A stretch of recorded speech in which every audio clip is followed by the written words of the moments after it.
Bon, bah alors bonjour, bonjour. Donc logiquement, si vous voulez comprendre comment ça fonctionne, il faut avoir au préalable euh, avoir lu le billet en question, parce que j'ai pas enregistré l'ensemble des différentes actions que j'ai menées. Pour la bonne et simple raison, c'est que ça m'a pris énormément de temps et que sinon la vidéo aurait été trop longue. Donc pour ceux qui ont lu le billet, vous avez pu comprendre que il y a eu une attaque de type brute force, de type attaque via dictionnaire, et que celle-ci a abouti après 2 h 20 minutes.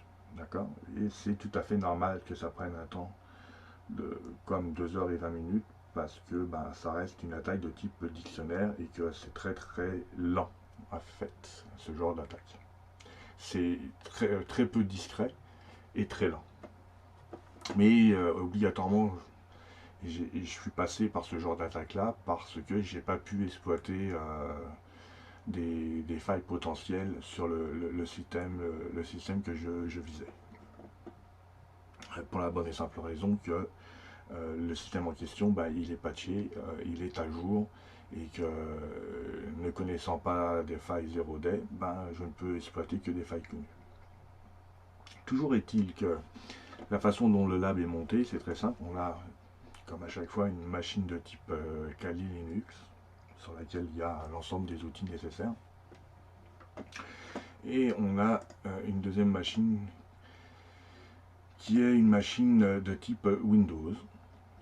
Donc on a son adresse ici en 192.168.1.13. Et pour l'occasion, j'ai installé un serveur FTP, donc un FileZilla. Alors, dans un premier temps, j'ai bien sûr fait une recherche au niveau des ports, etc.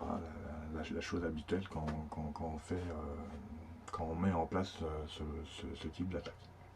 Mais on pourrait effectivement le vérifier. Je pourrais faire un nmap 192.168.1.13 pour voir quels sont les ports qui sont ouverts présentement sur la machine cible. Donc là, on s'aperçoit effectivement qu'on est en présence d'une machine de type Windows, puisqu'on reconnaît des protocoles qui sont vraiment dédiés à ce type de machine, comme le TCP 139 qui est NetBIOS. Euh, le 445 et le fameux protocole FTP qui est sur le port 21 en TCP.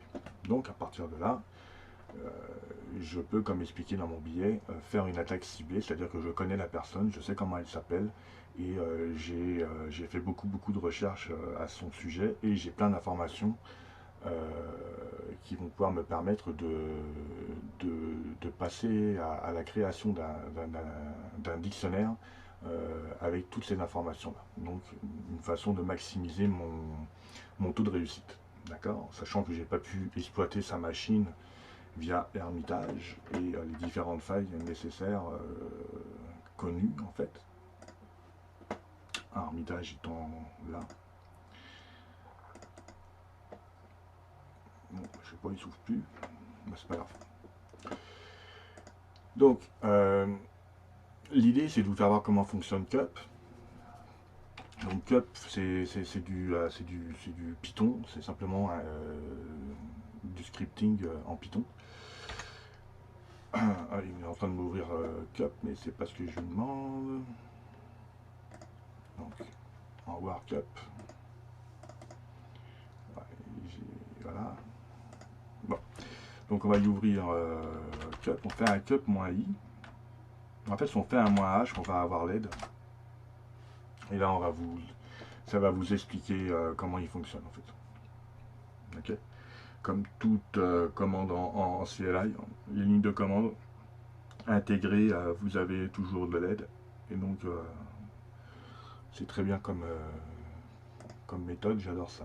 Donc, on va faire un cup, mais moins i cette fois-ci. pour voir comment j'ai fait. Donc effectivement là on a le script qui démarre et on a les différentes questions qui se posent, à savoir que les informations à rentrer au sujet de la victime. Donc là on va prendre mon prénom, le nom de famille, le surnom,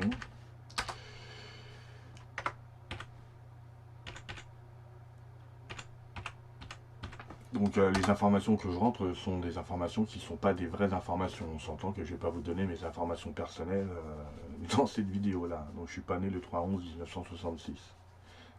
Ok. Par contre c'est bien, je suis bien Yannick Wallenberg par exemple. Alors, ma partenaire, elle s'appelle Sophie, on va dire. Son nickname, c'est Babe.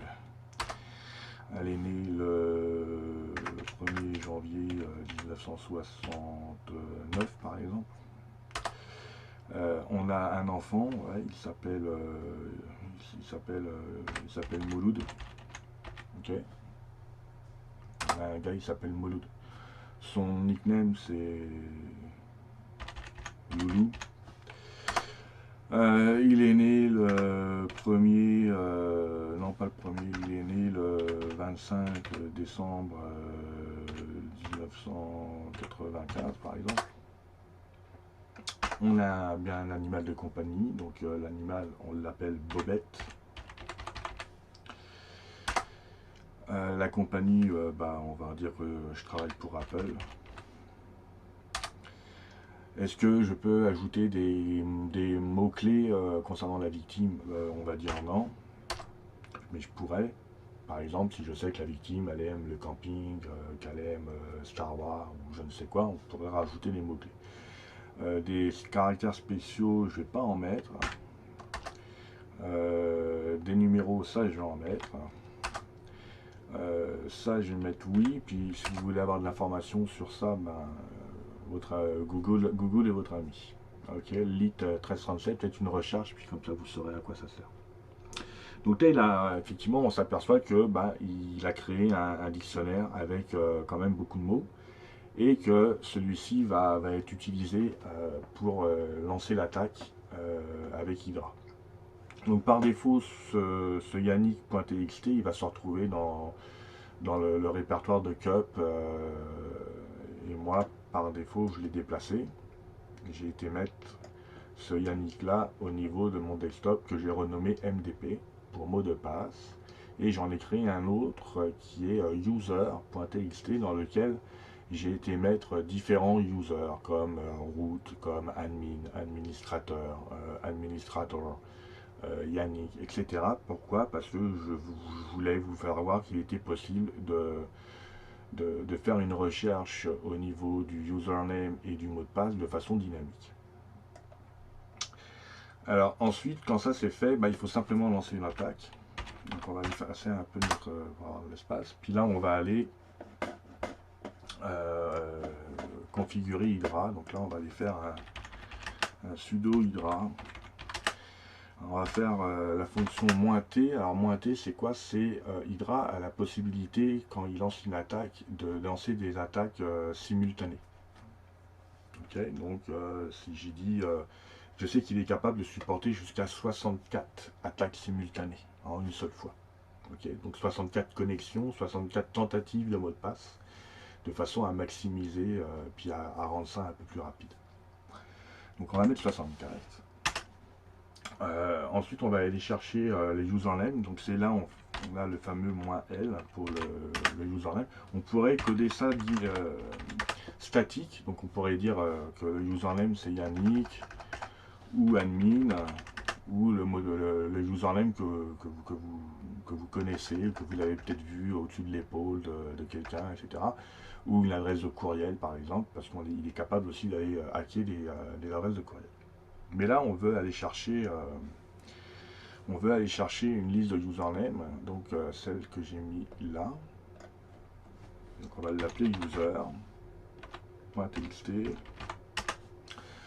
Et on va aller chercher ensuite -p qui va être justement les mots de passe, donc mdp.txt. Donc là je mets le chemin. Si j'étais là je suis au bon endroit, je suis déjà sur le desktop, donc c'est parfait. Ensuite, on lui demande d'être verbeux, donc on veut savoir ce qu'il dit. Donc on va lui dire -v pour être verbé, et le fameux protocole qu'on attaque, qui est du FTP, sur l'adresse IP qu'on a déterminée tantôt, qui est celle de la machine de la victime. À partir de là, on peut lancer l'attaque en faisant un bot enter. Et là, il va commencer à faire une attaque.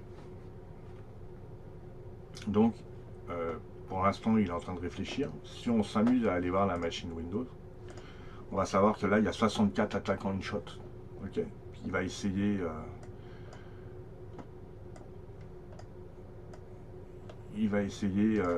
pas mal de choses.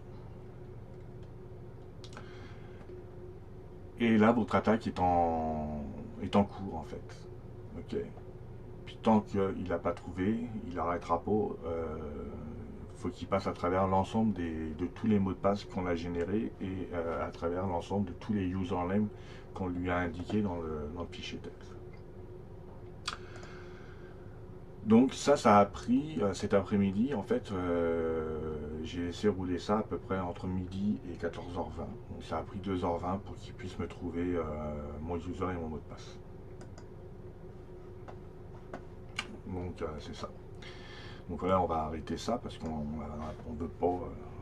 On a déjà, on sait déjà ce que c'est. Donc on fait un contrôle. Voilà, on arrête ça. Je peux aller vous faire voir le résultat de tantôt. Je pense que c'était ça. Voilà. Donc tantôt, après les 2h20, effectivement, il a trouvé que le login c'était Yannick et que le password c'était Bobette 2008. D'accord? Donc ça a fonctionné. Ce qui veut dire que maintenant, si je fais un FTP 192.168.1.13 et que je fais Yannick et que je fais Bobette 2008, et voilà, je suis rentré. Là, si je fais un dire, je suis à la racine du fichier, du partage FTP en fait. Puis on s'aperçoit qu'en fait il y a une mauvaise configuration parce que je m'aperçois que j'ai accès à l'ensemble de la machine. Donc là il semblerait que la configuration est le C2 points en fait. D'accord? Parce que je vois tout là-dedans. Donc là j'en serais rendu à l'étape en fait.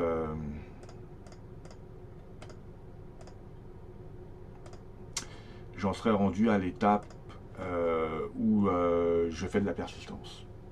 J'en serais rendu à l'étape où je ne sais pas quel droit j'ai là, mais si j'ai les bons droits, je vais pouvoir aller déposer un fichier qui va contenir un TCP reverse, et qui va pouvoir me permettre après de faire une élévation de droit, de faire ce que je veux, puis la machine est compromise de toute façon. Rendu à cette étape-là, la machine est compromise, j'ai les accès physiques à la machine, donc c'est ça. Donc c'était ça le but de la vidéo. Les contre-mesures sont indiquées dans mon billet. C'est sûr que idéalement il faut maintenir ces machines à jour de façon à patcher les trous de sécurité, mais il faut aussi, et pas que, c'est mettre en place surtout un système avec le moins de privilèges possible en fait, sous Windows ou sous n'importe quel système d'exploitation. Le user qui est en production, faut pas qu'il ait les droits d'administration en fait. Ça évite beaucoup de problèmes, surtout quand vous êtes face à un pirate qui, s'il n'a pas les droits d'admin, bah, ça va. Si là j'ai les droits d'admin, bah, c'est fini, je fais ce que je veux. Et si je les ai pas encore, bah, j'ai une étape supplémentaire pour pouvoir faire une élévation de droits.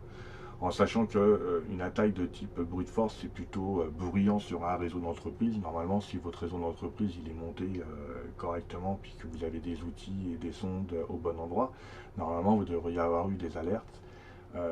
Logiquement, la meilleure méthode pour ce genre d'attaque, ben, c'est de loquer la session quand il y a un certain nombre de tentatives de connexion avec un mauvais mot de passe. Par exemple, au bout de 3 fois, la session est loquée pendant 15 minutes, etc. Donc ça va ralentir encore plus l'attaquant. Là, ça a fonctionné parce qu'il n'y a pas ce genre de mécanisme en place. Euh, c'est ça. Donc, je mettrai un peu plus de détails au niveau des recommandations, mais en gros, et puis pour finir, surtout pour conclure, il y avait un monsieur, un spécialiste en sécurité, en crypto, qui avait dit un jour que euh, la sécurité de l'information, c'est pas de la technologie, c'est des processus. En gros, vous pouvez vendre la meilleure techno au monde, vous pouvez posséder le meilleur pare-feu au monde, ou peu importe la technologie que vous mettez en place sur votre réseau d'entreprise, il peut être le meilleur. Mais si au niveau des processus à l'arrière, vous n'avez pas de processus en place pour répondre à des attaques de type Red Team, par exemple, ou si vous n'avez pas d'équipe de sécurité en interne qui vont répondre à l'ensemble des problématiques qui se posent en sécurité de l'information, et ben vous avez un sérieux problème. Parce que ça veut dire qu'à tout moment, votre réseau on peut le manipuler, on peut y rentrer, et puis vous voler des données, etc. etc. Et c'est très à la mode à l'heure actuelle. Et c'est très facile, justement, comme vous avez pu le constater. C'est du temps que ça a pris, et uniquement du temps. Et un pirate, du temps, il en a. Hein, c'est des outils automatisés. Il met ça en marche la nuit. L'administrateur réseau, lui, la nuit, il dort. Donc, il ne le verra pas, ou s'il va le voir, ça sera trop tard. Et même parfois, il va s'en apercevoir après très très longtemps que son réseau est compromis et qu'il y a du monde qui est rentré et qui fait de l'exfiltration de données. Voilà. Donc, j'irai pas plus loin dans les commentaires. J'espère que ça vous a plu. Puis, ben, je vous dis à la prochaine. Voilà. Donc, salut.